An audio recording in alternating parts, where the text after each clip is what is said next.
NEWS.MC on Monaco Info is brought to you by Monaco Legend Properties.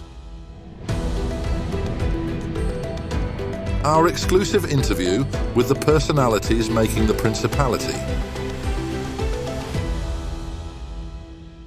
My name is Steven Saltzman.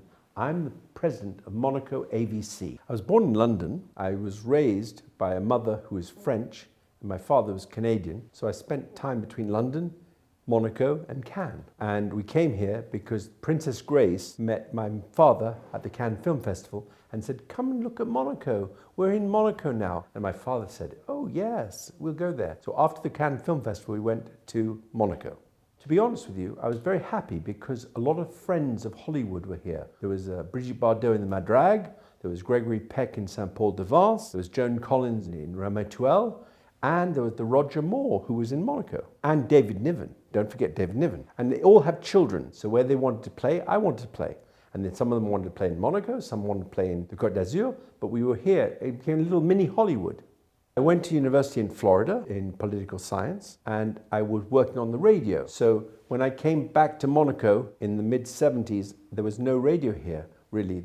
It hadn't been really liberated. We used to get radio from Italy. So when Radio Riviera started here in Monaco, I got involved as their consultant and helped them develop the radio station in Monaco. In the early 80s, there was all this new Duran Duran, Human League, Eurythmics, all that music was brand new. It was coming out of the UK, and I was creating international radio programs to talk about that music. But I really started in music. My father was in films, and then I came into films later.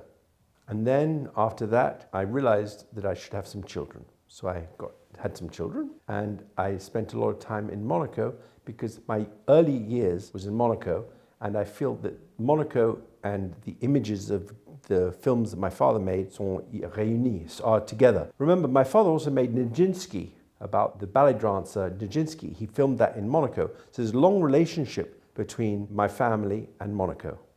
My father was a spy in the war, and he was a producer of the James Bond films. So he understood how to be a spy. So when he was working as a young man, he knew Ian Fleming, and he realized that his books would be fantastic to make into a movie because he couldn't really tell the secrets. I grew up in my normal life, which the family business was making movies. It might sound extraordinary for a lot of people, but like some people make watches, some people make chocolate. Every family has a different business. Our family made movies. I grew up with very famous people, but at the time, I was only interested in their children. After I had my stroke, I had an enormous amount of questions. What do I do? How do I get insurance? How do I get health? How do I get rehabilitation? I realized there was no answers here.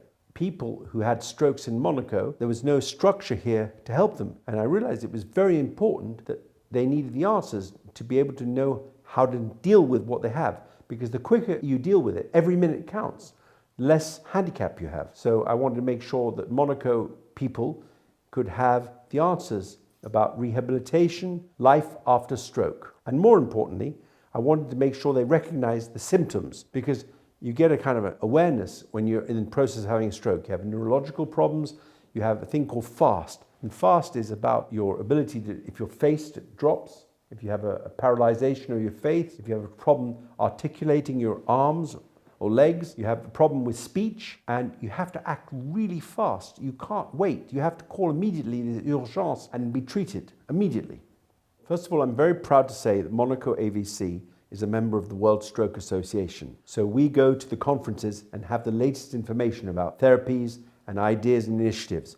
And we advocate in Monaco. We talk to the ministers, we talk to the hospital, we talk to the doctors, and we talk to people who suffer it. But the thing I'm most proud of is something I want to do in Monaco, which is done all over the world, which is to teach children what a stroke is, so that if their grandparents or their mama or papa is having a stroke, they can immediately recognize it. This is called Fast Heroes. I had a conversation last week with the Minister of Health, and I'm speaking to certain schools in Monaco as well. If your father is sick or your mother is sick, they can't speak.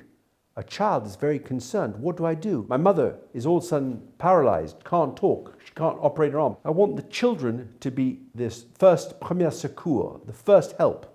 Stroke comes with three problems. First is stress. I think definitely is important. And I think it's important that people don't actually monitor their health. The tension, taking your blood pressure, is really important. And many people with high blood pressure don't know it. And that's a real bad stroke factor. Another bad stroke factor is smoking. And unfortunately, 1 in 4 people will have a stroke. That's a huge amount. Today, it's the #1 cause of handicap and death in Europe. Nothing is more important. It's more than cancer, more than every other illness is stroke. And people don't realize everyone's affected by it. So you either have a choice, take care of yourself or be a victim. The question of how you recover is you realize that there is life after stroke and you can actually train your brain to fix things. And you have to really be involved in a new lifestyle of how you operate your life. The thing is, in Monaco, I am really aware that there is a real need. Through our association, Monaco AVC, we respond and provide advocacy and resources. And we'd like very much to do more. After a stroke, typically, you may have depression or anxiety, and you need to have a specialist psychologist. Mental health is a very big problem because it could be linked to stress, as you say. But I think another thing to do, at least in my life, is to keep toxic people away. It's very, very important to stay in a positive environment with positive people and do things that are kind. So I had séquelles or handicaps. In my second stroke, I could no longer speak English, only French. You never forget the language you speak to your mother. So I was born, my mother could only speak French, couldn't speak English. It's really inside your brain. So that's one thing. The second thing I had is no sense of time. The part in my brain that was hit the second time was exactly where you deal with time, which is not good because it makes you feel everything is now. So when you have a feeling, you don't really know where the different types of stroke hit you, but you have to readjust. I had to relearn how to swallow. You don't really realize these are things you do every day. You don't think about it, but you have to relearn it, and you can. One thing I tell everybody who has strokes is don't rely on the doctors, don't rely on medicine, to rely on yourself. Change your life, don't smoke, and have a better lifestyle. Drink less alcohol. It does change because you have a sense of mortality, real sense of importance of what you want in your life. The question is, does it overcome you or do you overcome it? And I think the most important thing is to be in charge of your own life. And it's really important to really take control. I'm involved in something very, very special right now, which is the intellectual property of artificial intelligence. So famous voices and actors are able to actually exist in the artificial intelligence world without actually having to risk their identity. There's a whole new technology that's coming out about this. And what I like also about Monaco is the ability to actually protect your intellectual property here. Right now, I can tell you this story because it's public knowledge. Michael Caine, Sir Michael Caine, who's 92 years old, was the first famous person to use his voice on a new platform called 11 Labs. And 11 Labs allows him, he's alive still, to perform on animation, to perform in commercials without actually doing anything because his voice is totally controlled by 11 Labs. It's so far beyond anything you've seen.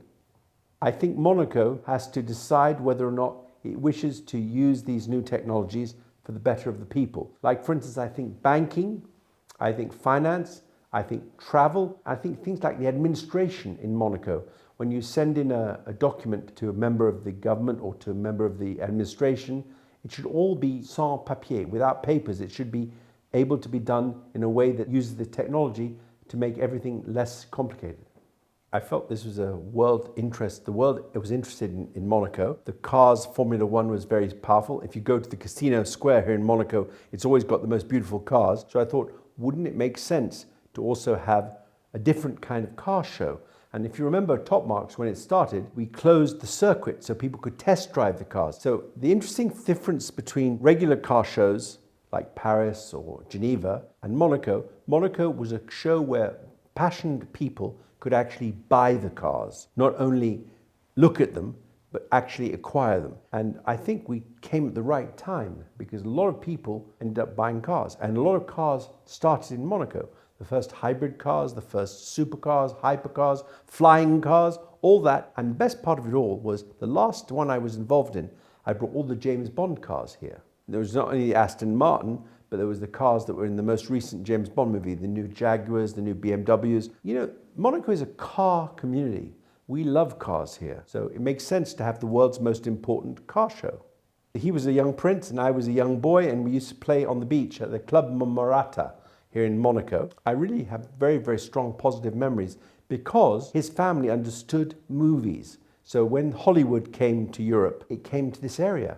I mean, you've got to think about it. These are Gregory Peck, David Niven, Princess Grace Kelly. This was Hollywood, little mini Hollywoods here in Monaco. I think the most important thing that Monaco can do is educate the children so they can actually be evangeles, ambassadors of what's brilliant here. And I think the investment of Monaco in education is very, very important. And also further education. So I think that's part one. Part two is, I think it's really important that Monaco keeps its human dimension. I like the fact you can walk anywhere. I like the fact that it has a real sense of mobility and it respects those things. I also think the country is really caring about the environment is very positive. I also want the security. When I'm in Monaco, I don't feel like I have to even close my door. There's a real difference. And I think that is a real testament to our sovereign, who's done an extremely good job in giving us his vision.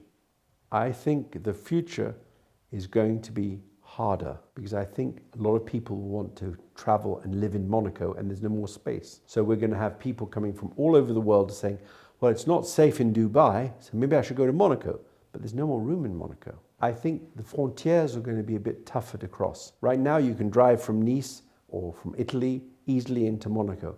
I think in the future, in maybe 20 years or 10 years, it'll be a little bit more tougher to just walk into Monaco. I think Monaco is a wonderful place. I've been here since I've been 13 years old, so I really feel like I have Monaco. I'm an enfant du pays. That's all for today. Thank you for watching News.MC, your English rendezvous on Monaco Info. Discover more interviews and stories on our websites, News.MC and MonacoInfo.com. This show was brought to you by Monaco Legend Properties.